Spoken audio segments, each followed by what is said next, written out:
profession, Edith Lank. To help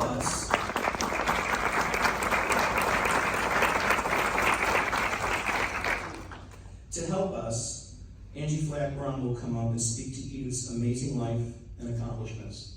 Angie?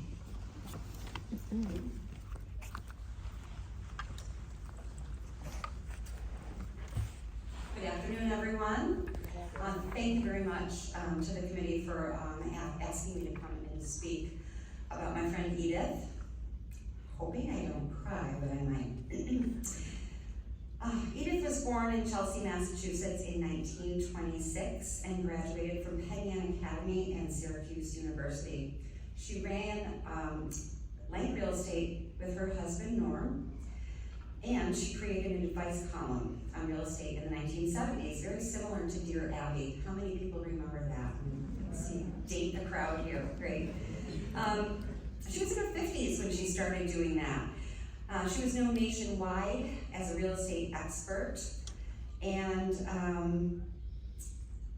her column dealt with all kinds of questions about selling houses, about getting real estate licenses, and she answered them all. The column was eventually distributed to more than 100 national newspapers, including the Democrat and Chronicle.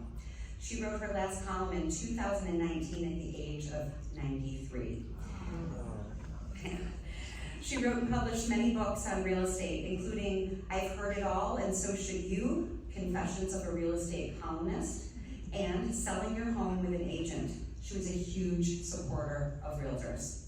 She also wrote the licensing textbooks for New York State and New Jersey for over 20 years. She taught at St. John Fisher College and lectured on real estate nationally, appearing frequently on the news and on the radio, including WXXI in Rochester. Unfortunately, she passed away earlier this year on January 1st at the age of 96. I'm going to give you a little bit of background on the other side of Edith. I met her as a young girl on the street I grew up with on Hemingway Drive, those weird little ranches with no basements in Brighton. We've all seen them. And in the 1970s, most of the moms were home with kids, making lunches, whatever. But Edith, her kids were a little older than me. Edith was to me, like the fancy business lady down the street. I didn't know what she was. I just knew she was really smart and really impressive. I began reading her real estate column in the newspaper when I was probably 7 or 8 years old. Not that I cared about real estate at all, solely because she was a woman and she was in the paper and I knew her, so it felt like, I know this famous person, and I didn't know at the time that it was nationally syndicated. I just thought she was Rochester famous. And this kind of thing has quite a profound effect on an impressionable young girl, and it made me feel really special just that I knew her.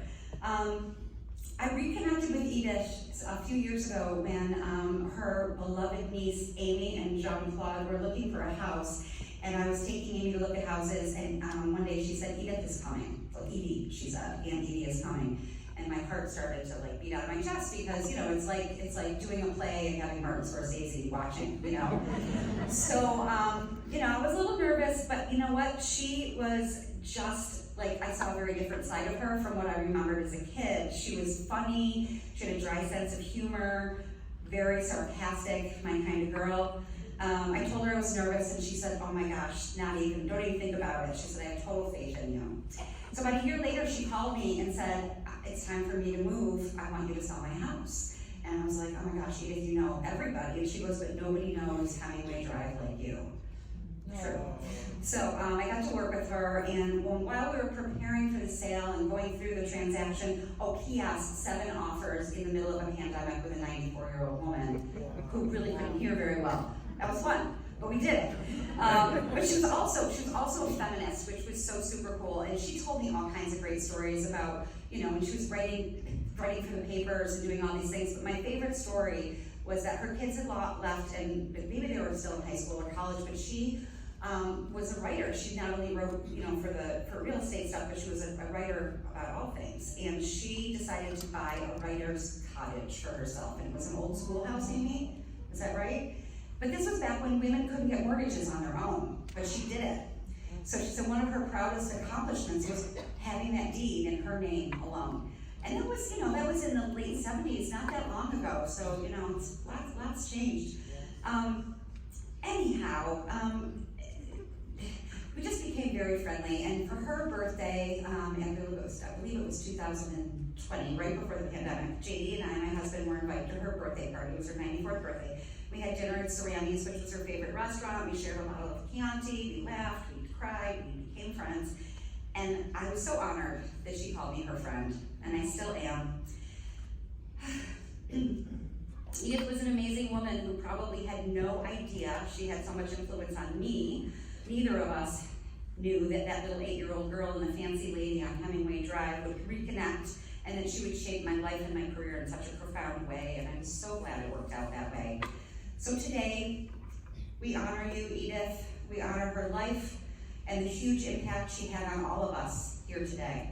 Her contributions to the Rochester real estate market and the thousands of New York State real estate agents is immeasurable. I'm still mourning the loss of my friend, my icon, Edith.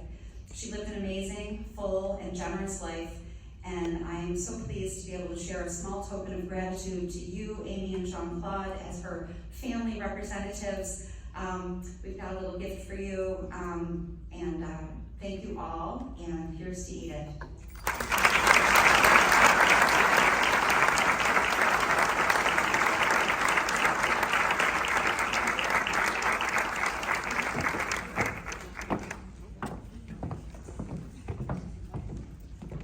The card reads, in honor of Edith Lank for being a trailblazer and pioneer in our industry and community, and for her singular contribution to the best of who we are and aspire to be. With much appreciation, the Greater Rochester Association of Realtors.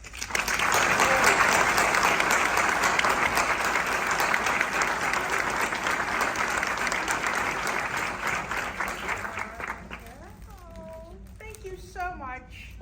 I might say in passing, Angie was the cutest little 3-year-old you ever saw. And I was her babysitter, and she was very well behaved. Not Angie. Not anymore.